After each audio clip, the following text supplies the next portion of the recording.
영국의 한 연극 배우가 명예훈장을 받았습니다. 근데 그날 사회자 되신 분이 명예훈장을 받은 연극 배우에게 이런 부탁을 했습니다. 이곳에 많은 청중들을 위해서 명대사 한 편을 좀 암송해 줄 수 있겠습니까? 그는 쾌히 승낙을 했습니다. 예, 좋습니다. 얼마든 제가 암송해 드릴 테니까 대신에 여러분이 필요한 것 있으면 저한테 요청을 해달라고. 그랬더니 앞에 앉아 계시던 연세가 지긋하신 목사님이 손을 들고 이렇게 얘기를 했습니다. 시편 23편 말씀을 좀 암송해 줬으면 좋겠습니다. 그러자 그가 대답합니다. 좋습니다.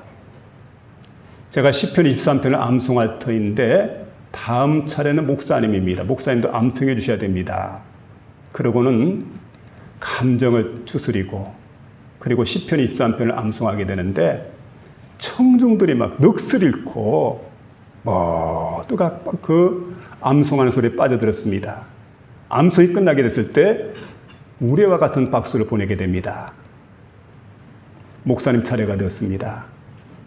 목사님은 낭낭한 목소리가 아닙니다. 좀 투박한 목소리로 뚜벅뚜벅 시편 23편을 암송하게 되는데 조금 시간이 지나게 됐을 때 주위가 숙연해졌습니다. 훌쩍거리는 소리가 들려옵니다. 청중들의 눈에 눈물이 가득히 고여 있었고 이 말씀을 다 암송하고 난 다음에 눈물을 흘리지 않은 사람이 한 사람도 없었다는 거예요. 잠시 침묵이 흐르고 난 다음에 연극 배우가 자리에서 일어섰습니다. 그리고는 이렇게 외쳤습니다. 여러분, 저는 여러분의 귓전만 울렸습니다. 근데 오늘 목사님은 여러분의 마음을 울렸습니다. 저는 시편 23편만 잘 알고 있지만은 오늘 목사님은 시편 23편에 기록된 대로 그 시편 23편의 주인공이신 목자이신 여호와 하나님을 너무 잘 알고 계시는 그런 분인 것 같다고. 여러분, 하나님 여호와를 어떻게 생각합니까? 하나님과 여러분과의 관계가 어떻습니까? 나와 하나님과의 관계. 하나님과 나와의 관계가 어떻습니까?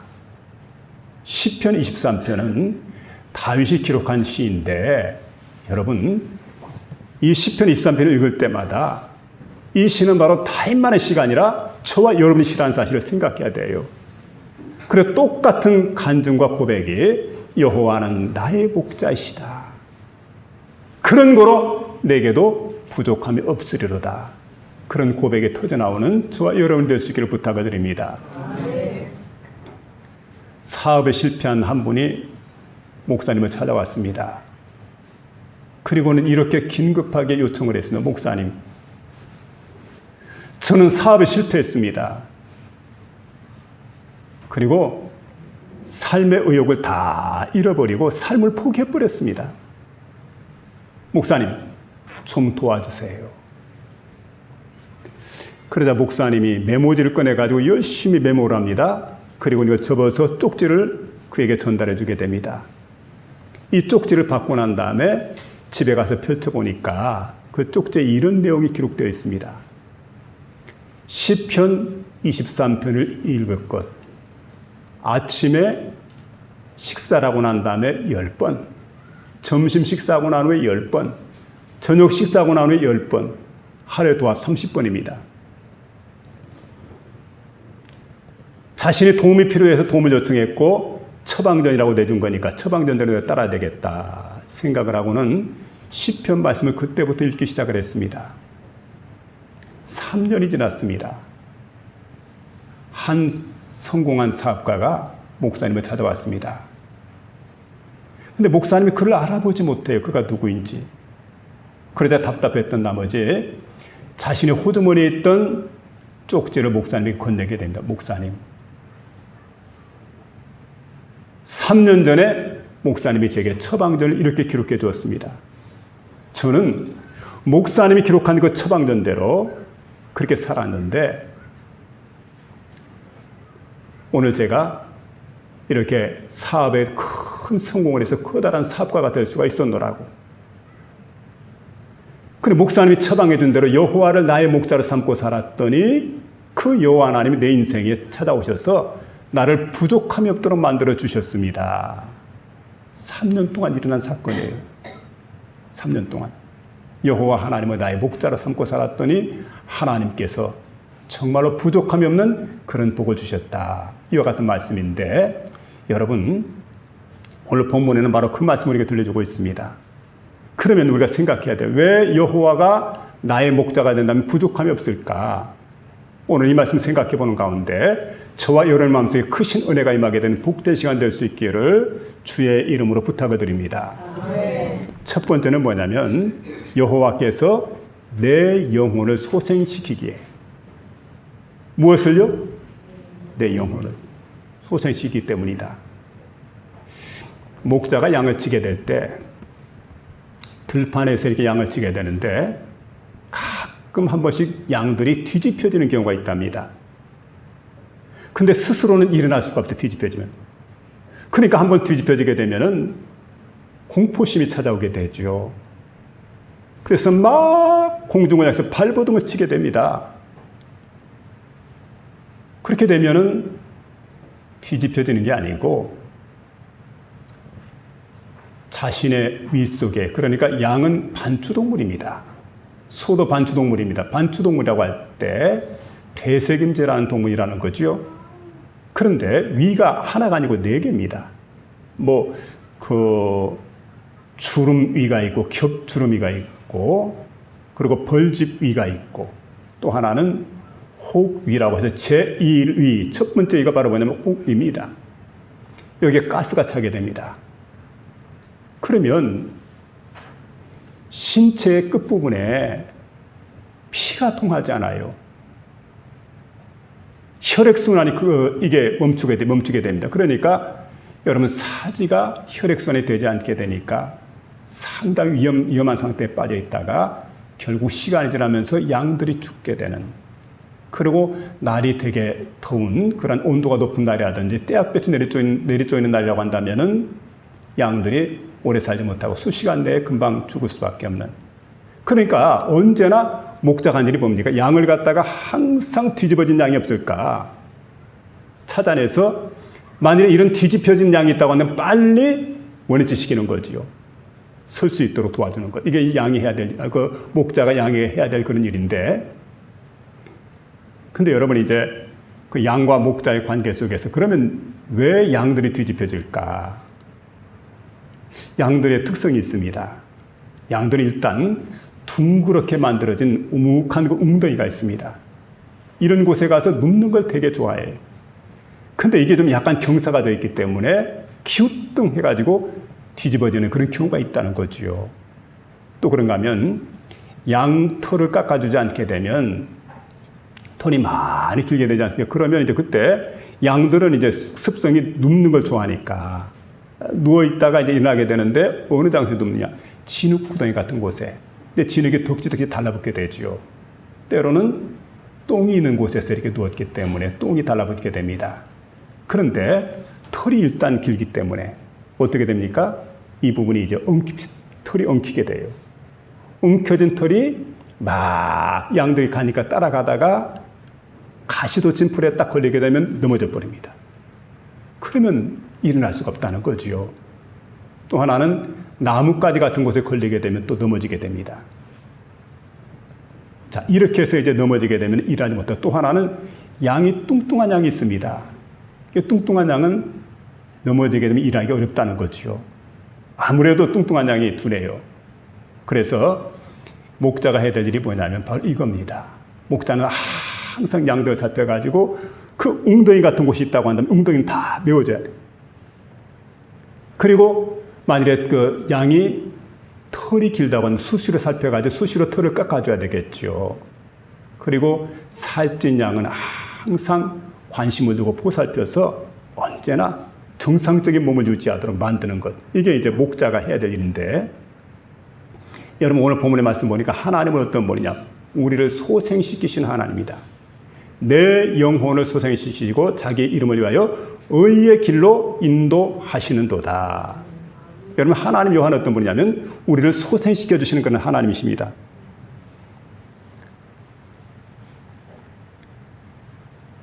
소생시킨다고 하는 말은 원해 보니까 휴브라고 하는 말입니다.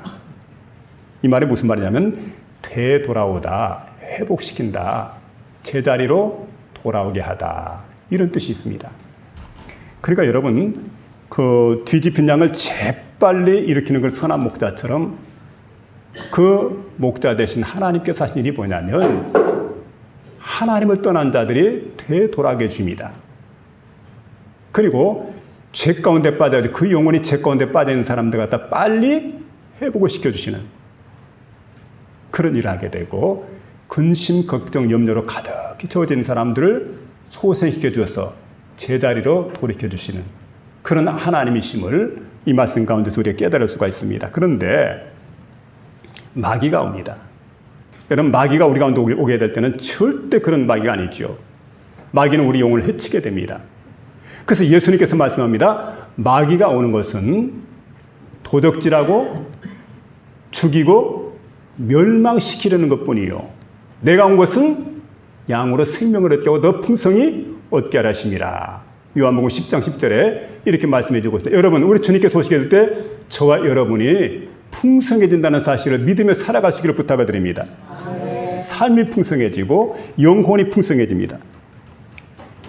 영국에 제임스 황제가 있었습니다. 근데 이분이 왕궁에서 이렇게 생활하시게 되는데 행복이 없어요. 황제 자리에 오는데도 행복이 없고 모든 걸 누리고 살아가는데도 근심 걱정이 가득하더랍니다. 그래 어떤 날 민정시찰을 해야 되겠다 생각으로 한 평민복장을 하고 그리고 한 시골을 지나가게 되는데 그 시골 마을에서 쿵덕쿵 방아 찧는 소리가 들려와요. 근데 방아 찧는 소리만 들려오는 게 아니고 가만 들어보니까 사람들이 노래하는 소리가 들려옵니다. 그 노래가 아주 흥겨워가지고 들어보니까 이런 노래예요. 세상 사람 날 부러워 아니하여도 나도 역시 세상 사람 부럽지 않네. 영국 황제 날 부러워 아니하여도 나도 역시 제임스 왕 부럽지 않네.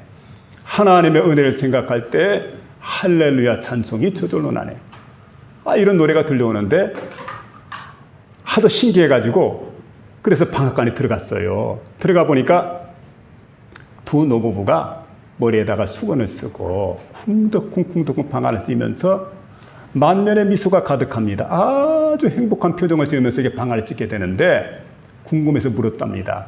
아니, 내 금방 당신들 그 노래하는 노래소리를 들었는데 영국 황제 날 부러워 아니하여도 나도 역시 제임스 왕 부럽지 않네. 이렇게 노래를 불렀는데 아니, 영국에서 제일 그래도 행복한 사람이 제임스 왕일 텐데 왜 제임스 황제를 부럽게 여기지 않느냐 물어보니까 이분들이 대답을 하게 됩니다. 예, 우리는 예수님 믿는 사람입니다. 그래서 예수님이 내 안에 계시거든요. 그 날마다 여러분, 예수님이 그 안에 계시게 될 때 어떻게 될까요? 그 마음이 천국이 이루어지게 됩니다. 심령 천국, 의와 평강과 희락이 넘치게 되는. 그러니까 여러분, 제3의 감격이 있고 하늘로부터 주시는 평안이 있고 그리고 하늘의 기쁨이 가득한 그런 삶을 살아가는 거예요. 그러니까 세상에 내 심령이 지금 천국인데 내가 세상에 누가 부러울까요? 난 아무도 부러울 데가 없다고. 이대로 행복하고 나만큼 세상에 행복한 사람이 없을 거라고 너무 자신 있게 대답을 합니다. 그때 제임스 황제가 고민합니다. 아하, 이 부부를 정말 행복하게 해주는 분은 그리스도 예수로구나. 나도 예수님을 만나야 되겠는걸. 그리고 그때부터 열심히 주님을 찾았어요. 그리고 나중에 그가 고백하면 나는 드디어 행복한 사람이 되었다. 행복한 사람. 그러니까 여러분, 왕의 보좌가 자신을 행복하게 만들지 않았어요. 황제라는 자리가, 자신에게 주어진 직책이, 그리고 모든 왕궁이라고 하는 그 조건이 자신을 행복하게 만드는 게 아니고 그리스도 예수가 마음속에 들어오니까 행복이 마음속에 찾아오더라는 거예요. 염려, 근심, 걱정이 다 물러갔습니다. 그리고 전혀 다른 새로운 삶을 살게 돼요. 그리고 그때 그는 많은 돈을 들여서 주변에 많은 사람들 불러가지고 성경을 갖다 번역할 수 있도록 해라 해서 그때 번역된 게 1611년도에 번역된 킹 제임스 버전이라고 하는 제임스 왕의 성경이에요. 이때까지 영국이 해적의 나라라고 하는 소리를 그때까지 들었어요. 근데 성경이 번역되면서 이 나라가 바로 신사의 나라로 바뀌어지는 놀라운 역사가 일어났다는 사실이죠. 여러분, 그리스도 예수께서, 목자장 되신 그리스도께서 우리 삶 속에 찾아오게 될 때 저와 여러분이 소생케 되는 놀라운 역사가 일어난다는 사실을 믿으며 살아갈 수 있기를 부탁을 드립니다. 우리의 영과 혼과 육이 바로 그리스도 예수를 통해서 새롭게 회복되어지고 소생되는 복된 시간 될 수 있기를 부탁을 드립니다. 두 번째는 나를 안위하시기 때문이다 이렇게 말씀해 주고 있는데 4절에 보니까 주의 지팡이와 막대기가 나를 안위하시나이다. 안위하시나이다. 주의 지팡이와 막대기가 나를 안위하시나이다. 원어에 보니까 그렇게 기록해 주고 있습니다. 쉽데카 우미시안데카 햄마 예나하무니. 무슨 말이냐면 예나하무니 안위하신다. 안위하신다는 말은 나를 안심시킨다. 나를 위로시킨다.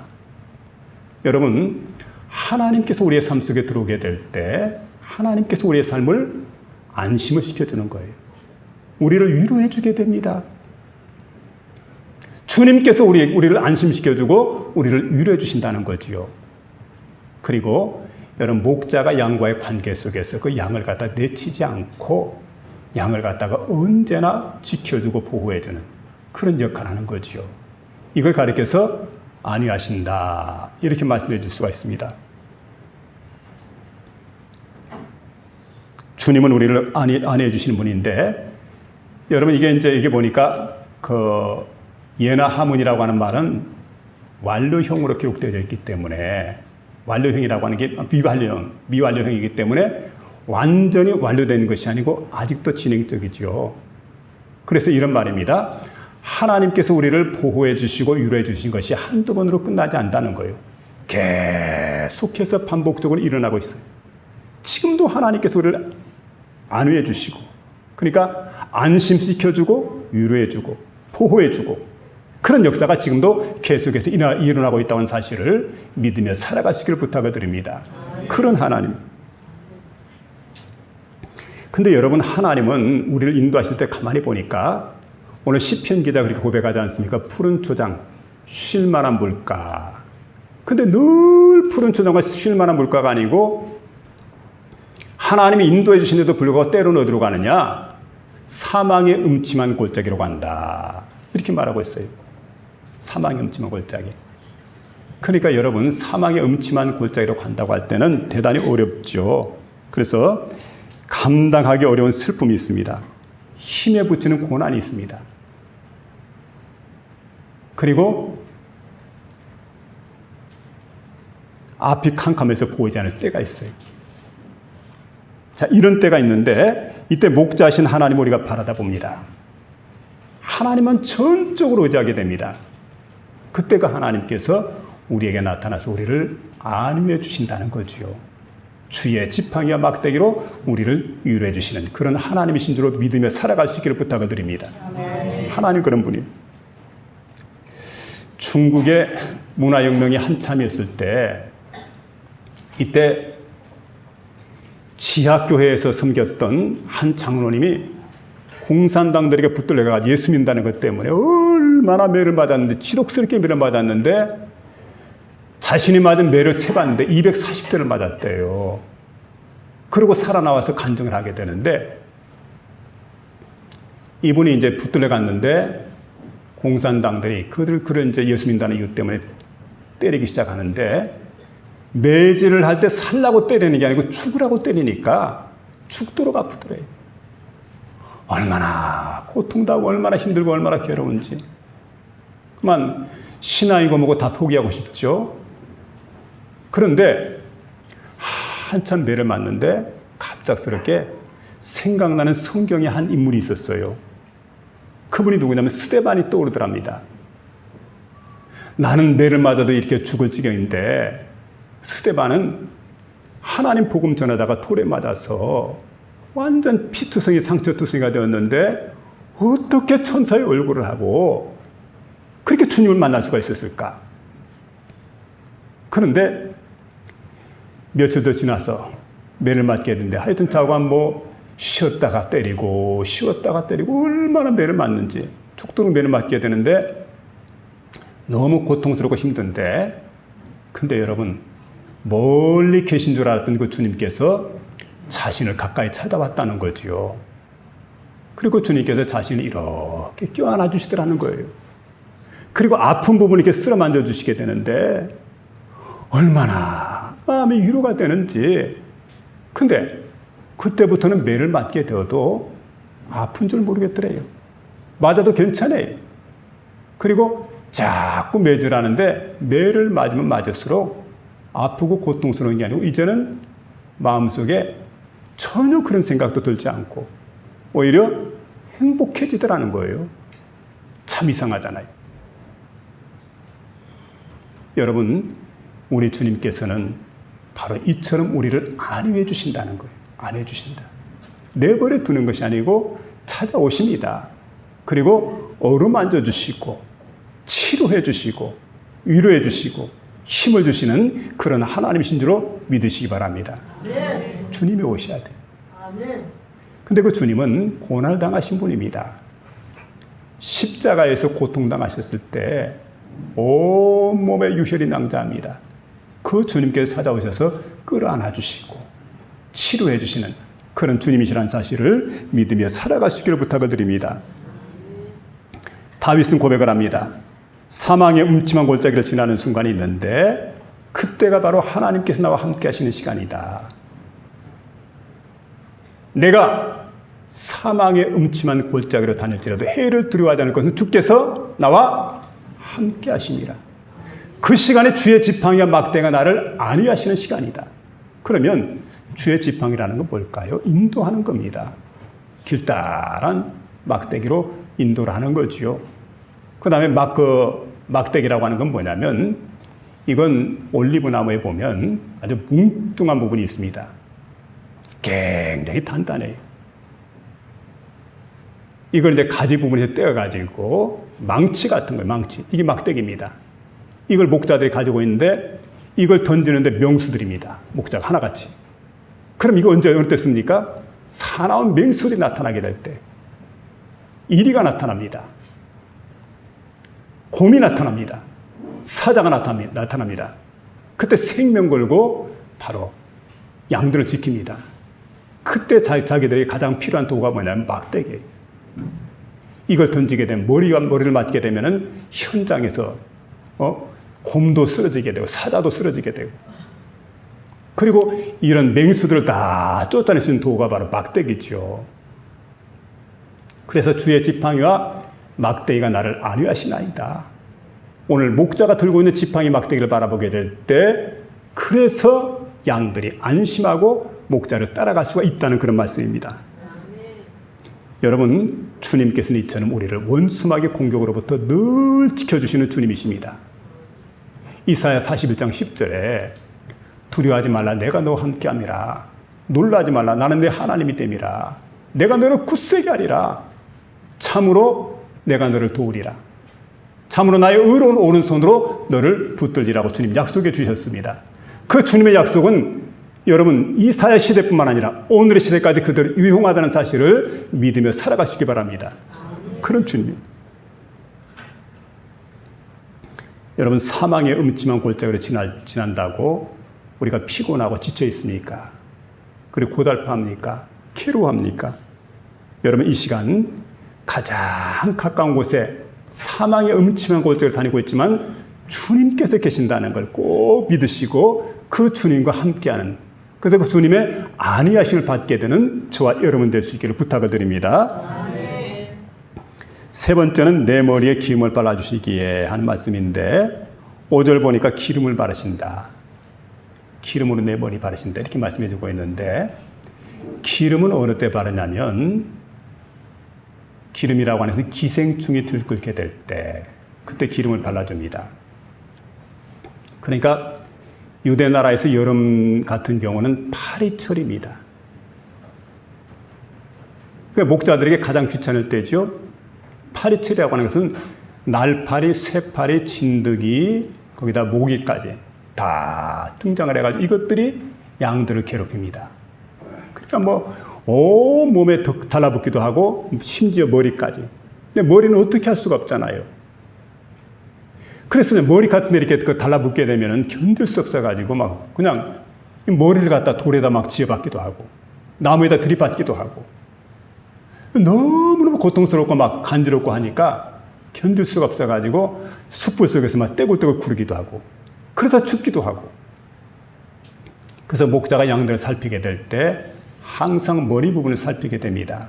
그리고 머리에다가 언제나 기름을 발라주게 되는데 어떤 기름이냐. 먼저는 향유를 준비하게 됩니다. 그리고 각종 향을 여기 첨가하게 됩니다.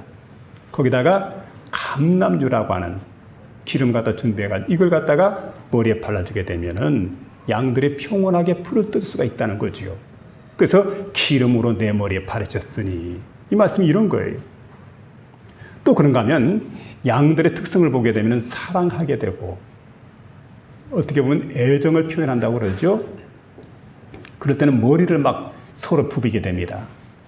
근데 머리를 부비게 될 때 보면 마침 이때 그 여름철이니까 여름철 같은 경우에 보면 주로 이제 많은 질병이 이렇게 찾아오게 되는데 피부병 같은 질병 이런 질병이 걸렸는데 그 머리를 가지고 사랑하는 그 양들에게 막 서로 막 그 사랑을 표현하게 되고 애정을 그 표현하게 되고 이럴 때 서로 부비다 보면 서로 간에 이렇게 다 감염이 되게 되는.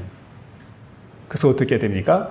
목자가 이런 때는 기름통을 만들어 가지고 여러 가지 기름을 갖다 섞어 가지고 치료제죠. 여기다가 양의 머리를 갖다 집어넣습니다. 그리고 건지게 되죠. 그러면 양들이 평안하게 지낼 수 있다는 거예요. 그래서 여러분 이게 바로 뭐냐면 머리에 기름을 발랐다. 가을철이 됩니다. 때는 바야흐로 가을, 짝짓기 계절. 양들이 좋아하죠. 그런데 여러분 수컷들은 다 그렇습니다. 암컷을 차지하기 위해서 얼마나 노력을 많이 기울이는지 몰라요. 막 수컷끼리 막 대결합니다. 보셨습니까? 이만큼 발을 들어가지고 쿵 하고 내려 찍습니다. 다른 수컷하고 막 들이받죠. 박치기를 합니다. 근데 계속 이렇게 되면은 싸우다가 양들이 상처를 입기도 하고 자칫 잘못하면 큰일이 나죠. 그래서 어떻게 하냐면은 그 양의 머리에다가 윤활유를 발라버려요.